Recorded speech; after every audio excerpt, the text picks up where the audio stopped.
It's so here we go. Sherri Hammersmith, please tell us what we came to hear.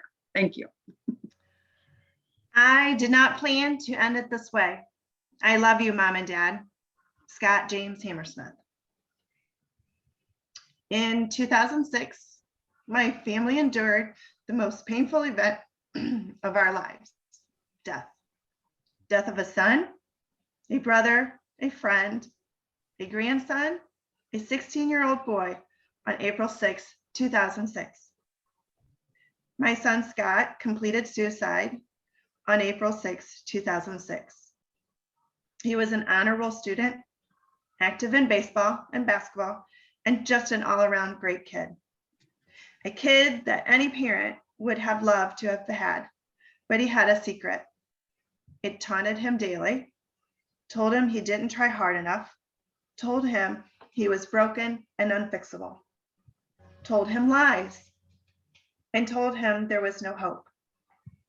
I can assure you that on the morning of April 6, 2006, I never would have thought I would be here in front of a group of people speaking about depression and suicide. At that point in my life, those were just things I had heard about. 12 hours later on that day, 15 years ago, my whole life shifted. My life, days, weeks, and even months following Scott's death were a blur. But I came to a point in which I knew I needed to do something. I knew that his death could have been prevented if I had only known, and if also knew, the lies he was being told. I knew I needed to take this tragic event that my family suffered and use it to prevent another family's loss. I'm sure many of you here listening today might have that secret too. Depression likes to isolate us, much like many of us have felt this past year. But the really great thing about depression is that it is treatable. It's treatable just like diabetes or any other disease is treatable. Depression is real. It lurks behind corners and it attacks those of us who seem to have it all. I think the best way to describe it is this. Depression is living in a body that fights to survive with a mind that tries to die. The days following Scott's death were a blur. I could see myself functioning, but I felt numb. I had nothing left in me to give. I felt like my life had stopped. There was no reason to go on. There was no hope. Our family began therapy the same week Scott had passed away. It was through therapy that I realized that there was hope. Hope that life will and does go on, even though it looks different. We learned that Scott's choice didn't have to dictate our lives and that we could find happiness again. Today marks 15 and a half years of hope, but it wasn't always, and it still isn't, easy, and I didn't do it alone. Webster's dictionary defines hope as a desire of some good, accompanied with an expectation of obtaining it, or a belief that it is obtainable. I had a belief that my family would overcome this tragic time. So let's break the word hope down and explain its importance to me and my family. H is for healing. I found healing through counseling and through the support of others. I carried shame and guilt, wondering what I could have done differently. Those emotions still come. They come in waves, but they don't stay and they don't control my life anymore. I knew that I had to turn a negative event in my life into something that would help and encourage others, to possibly prevent another family from experiencing the same type of loss. It was during that time that I told myself that we needed a call to action. One step at a time was the answer, which leads us to O. O is for the One Step at a Time 5K Run Walk. It was launched in 2011. I wanted to simply raise awareness that this disease, suicide, can affect anyone at any time. As a family, suicide, much less anything related to mental health, was never a topic of discussion in our household. It was something that other people dealt with. Then we had to. We had the misconception that Scott didn't have anything to be sad about, but we have learned that depression is so much more than sadness. It's a conflict within the brain. Through One Step at a Time, we have been able to spread that message that depression is a disease. It can be treated, and that suicide is preventable. This year, we celebrated 10 years of stepping for those who hurt, who feel unheard, and for those who survive. One Step at a Time has grown exponentially over the years, with over 400 participants in the last few years. Our Memory Mile gives walkers and runners a chance to see the face of loved ones lost to this ugly disease. Proceeds from this annual race have gone to mental health training, sponsorships of youth activities, and we have partnered with United Way of Defiance County to bring suicide prevention and depression awareness program to the local schools.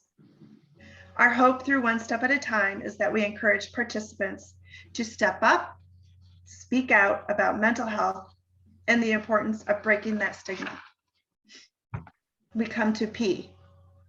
P is for prayer and purpose. I spent many nights in prayer, asking why. I prayed that God welcomed Scott with open arms. I prayed over my children. I had a constant fear of their 16th birthday.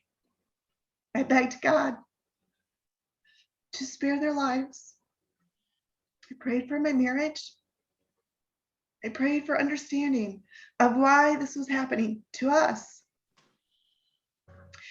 Basically, I was just in constant prayer with God, trying to navigate through life with a family and to still care for. It wasn't just all about Scott. I had a husband, a 10-year-old, and a 14-year-old that all were grieving too. But they still needed their wife and their mom. I prayed that God gave me the strength. And here I am today to tell you that He has answered my prayers. He has given me so much hope. He has blessed our family with grandchildren and a beautiful daughter-in-law. He has given me a purpose in this life. He has made beauty from the ashes. He took an awful portion of our lives and made it into something that we have used to grow together, heal together, learn together, and definitely pray together. We come to E. E is for encouragement. Without the encouragement of friends and loved ones, I wouldn't be here where I am today. So many days were dark and hopeless. I felt alone. I felt like everybody judged us and labeled us as failures. I remember walking through the grocery store and seeing people turn the other way as if I had the plague. What they didn't know, excuse me, was that I needed them to ask me about my son, Scott. I needed them to ask me, how was I doing? I needed them to acknowledge me.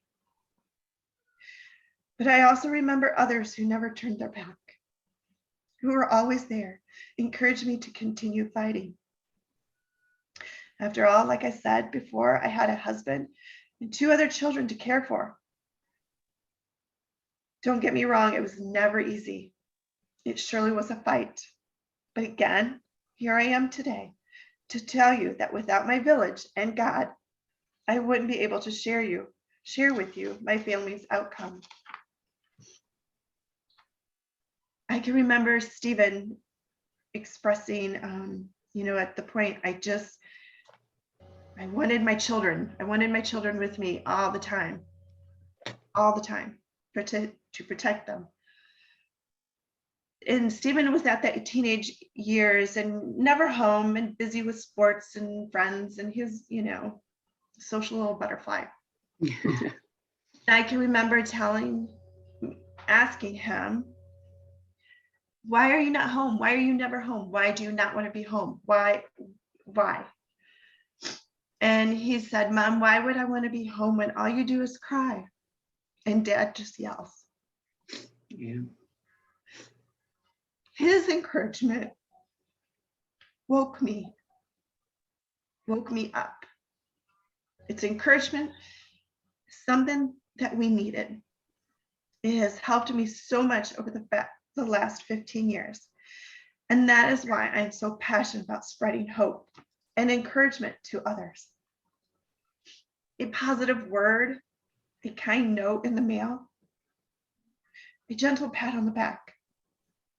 Those all seem so small, but they are so big. They give those of us seeing only darkness a sliver of hope. Each time you give encouragement, that sliver gets bigger and bigger. Hope is an appropriate theme as we are rounding out 2021.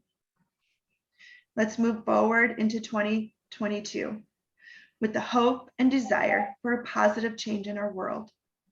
There are so many things in our world that can consume us in a negative way, but I am charging you to find the positive in every situation. Hope is possible during the seemingly impossible times, and I am just proof of that. In closing, it's by no coincidence that I'm speaking to you today, because I have shared my story. I have overcome the stigma of losing a son to suicide. I have overcome being avoided as if suicide is contagious. I have overcome rumors. My family has stood together through this all.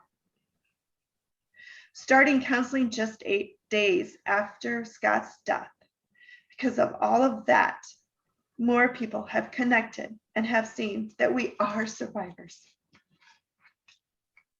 We have a job to do, and that's to lift those up who are struggling and to love on those who are hurting. I've been asked here to speak today because I have been vocal about the struggle my family has had with losing Scott. It is not easy. I still cry, as you can tell. I still mourn his death. I still wish things were different. And we together as individuals and communities must strive to provide continued hope for current and future generations, because as we know, hope is a desire of obtaining good. And as a community, is an incumbent on each of us to provide as much hope as we possibly can, so that our future can be one of hope. I just want to say thank you so much to Jennifer and to the TTR networking group for allowing me to do this today. I was so honored that she had asked. This is a topic that is so dear to my heart, and anytime that I can share my story, it's an open book. My book is not finished, so I have many more chapters to do. So I thank you all for that. Thank you. Thank you, Sherri. Yeah, can you all see the the picture there. I was Yes. hoping it was very, I mean, I was thinking, oh, I think I've got the website. So this is the website for the, and I've been sharing it all over, and I know there's a video here, and but I just, yeah. So hopefully you can all go find that. Are there any, let me stop sharing. Thank you, Sherri. I think we had a couple times there when your picture was kind of there, it wasn't there, and then it was there. Does anybody, any thoughts, anything? Yeah, you look a little drunk and a little green. Oh, green is, okay. There you go. Any questions, it's fine. Yes. I mean, I'm open to anything. It's like I said, suicide pretty much opens that chapter and that book. So if there's anything that I can give and help, that's my job now. So now, my Sherri, passion. You do your race walk. Is it in September because that's Suicide Prevention Month? Is that Correct? Yeah, okay? September is Suicide Prevention Month, so we try to hit it in that month and spread the word, the awareness, and you know, the money that we raise is such a huge impact. I mean, that's a huge help because all the money raised stays local. It goes right back into the schools, into programming and awareness. But it's about the people that come. Right. It's about the people that are, you know. Yeah. I get a story every year. You know, as you guys know, it's a lot to put a program on. And when you have 400 plus people coming, but and there's day where I'm like, okay, I know why I'm doing this. I'm exhausted, I'm tired. And someone will come up to me and I feel like, you know, that's God putting them in my life and saying, this is why you're doing it, Sherri. You need to keep doing it. You know, you're tired, you're exhausted today, but tomorrow's a new day. And you just helped that person. So that's why. Now okay, so I'm just asking questions that I don't know if I know the answer. You did move everything virtual with the pandemic world, and you're doing better, right? Isn't that, I mean, did I hear that or that? So this past year we had it live, but the year before, the pandemic year, we had it virtual and we still had 400 people sign up and donations still came through. So we were able to keep going, you know, with the program. So in the schools. Yeah. I think if you go to the website, you'll see there's quite a bit of stuff that Sherri, I mean, you've spoken to the groups in the schools and you've done all kinds of stuff, right? You're just any group that would like to know more. Yeah. Yes. Actually, I went to Hicksville School last week. I've been to Fairview School, Defiance City School. We have adapted a program there because that's where Scott went to school, was Defiance. And it's called Teen Pep. Yes. Kids talk to kids, obviously, because I will share with you, Scott had a journal that we did not know about until we found out after he passed away. In his journal, he was very specific about things and how he felt. He was a perfectionist. I will tell you, I mean, I'll just tell you that. And I mean, we knew that, but we didn't know, finding out later, that's a red flag for a child of his age. Nothing was ever, no, he could do better. You know, even though his dad and I were like, you are awesome. You did great. He was an A+ student. He would not drink pop to put caffeine in his body. I mean, he took care of himself. And he, you know, a little fun fact, he called himself the chick magnet. You know, he was popular and stuff, but in his journal, he shared that he had told 3 other kids that he just did not feel right. He didn't know what was going on and he didn't know what to do about it. And he didn't want to disappoint his mom and dad. So yeah, that breaks my heart.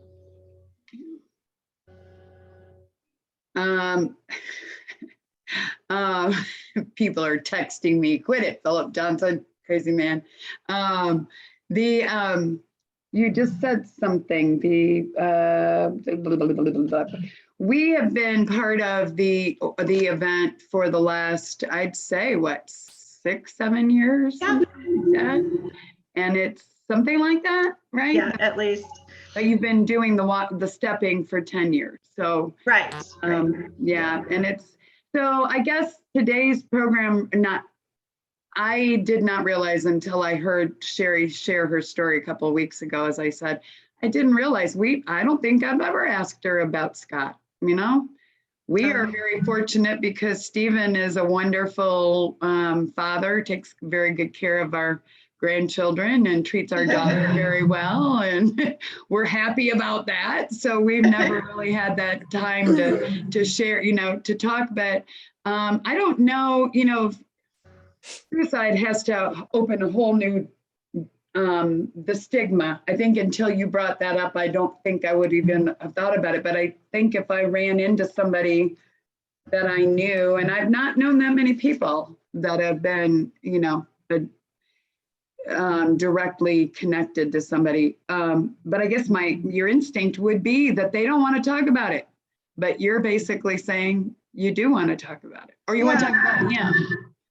And yeah, I mean, because we, well, as parents, we don't want our children to be forgotten. Right. For one thing. Sure. That because now, I remember things, of course. I don't remember his voice. Yeah. You lose things. So that in itself, that's the hard part now. So yes. The memories are there, which we always have and we always keep and therefore, but to hear his voice, I won't. I don't, but yeah, holidays are hard. Yeah, sure. The holidays are hard, but you get through it because you have to.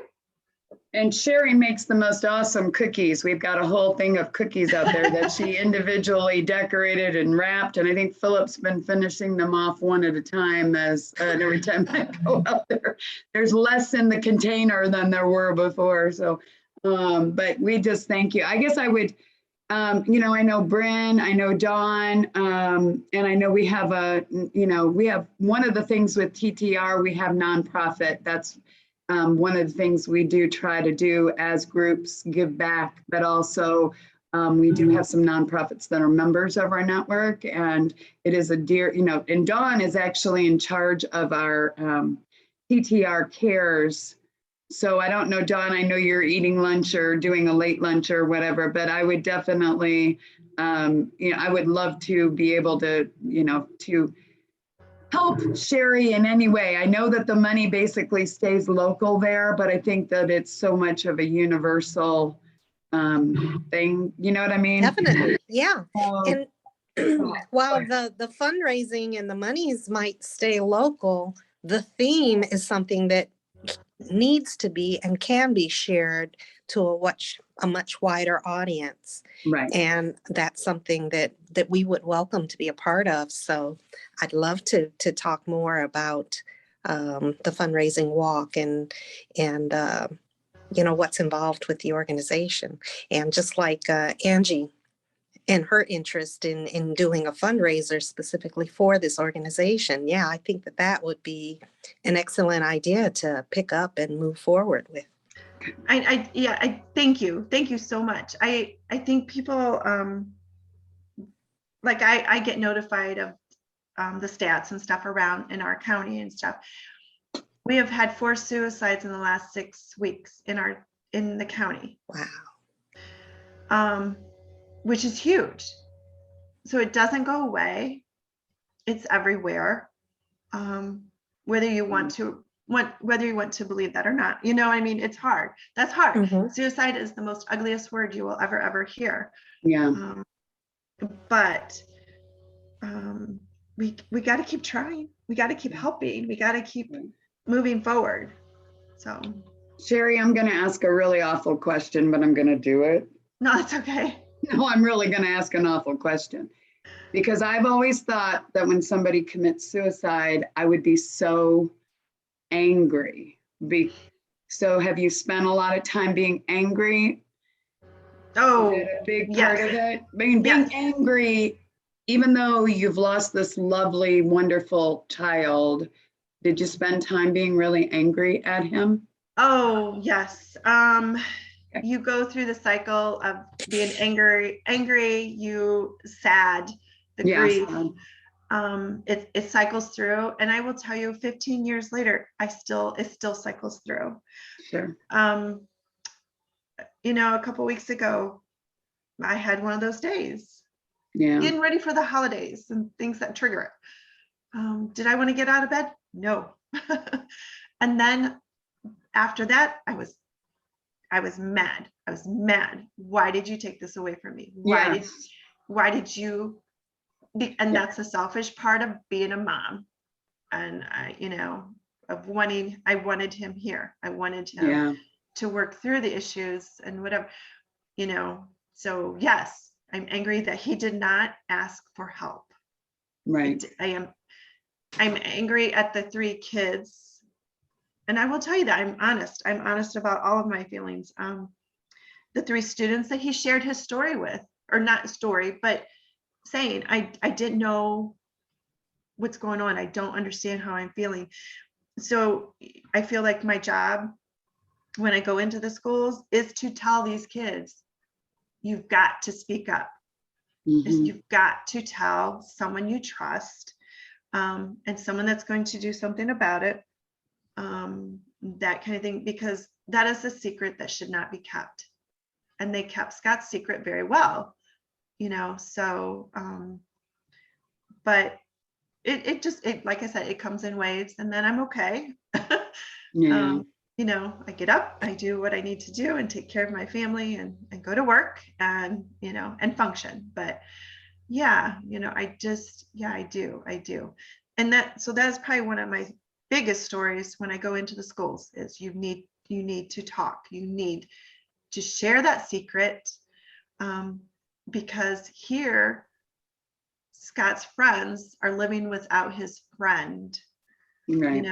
So to me, don't you think it'd be easier? I mean, yes, that person might get mad because you told his secret, your friendship is over, but he's still there. Or he or she can still be mad at you. Right. Yeah. But that's hard for kids to understand that. Yeah. Well, but as adults, we get it. Well, that's what I've just, that I would think that because I would never, you never get a chance to work through the problem. And that's just, but a child, he was just a kid. He didn't know. Right. So because, their brains are not fully functioned, or what I would say, developed until the age of 24. So they, we need to reassure them this is just a small part of your life right now. Right. You've got bigger things in life ahead and so much more. What I will do, thank you, Sherri. I know. Thank you, ladies and gentlemen. Thank you. You are so inspiring. Thank you. Thank you.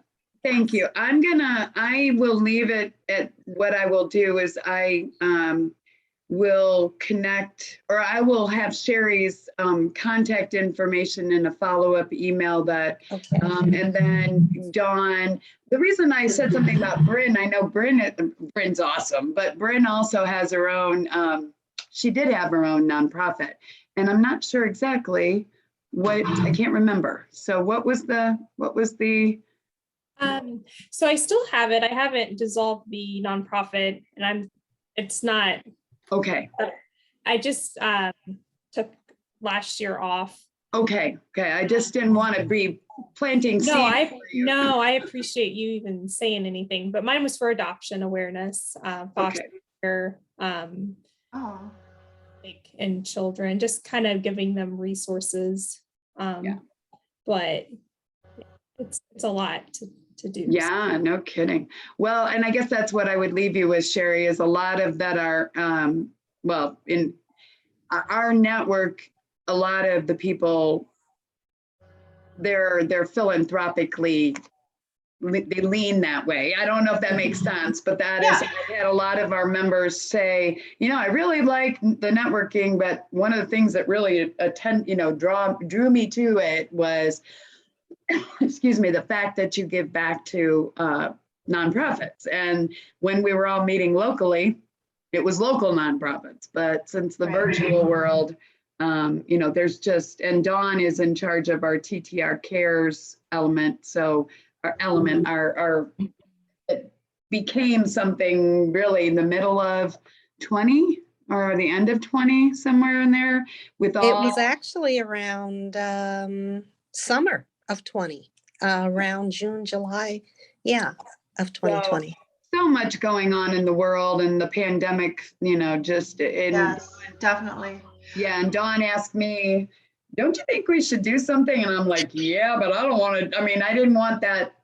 And she took it and ran with it. So I think, we're looking at 22 and saying there's all kinds of things we can do. And I know that she's part of our executive board. So we'll definitely, but I'll do a follow-up email that I'll send to all of you, even if you know Sherri, but Sherri, Ben, individuals, please reach out to Sherri if there's connections we need to be making.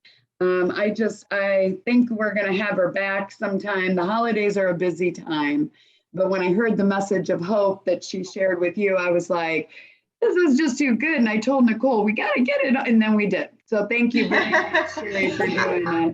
Thank you to everyone for opening up and letting me do this. I appreciate that. I do. You have no idea, because this is part of my healing also, is to tell my story.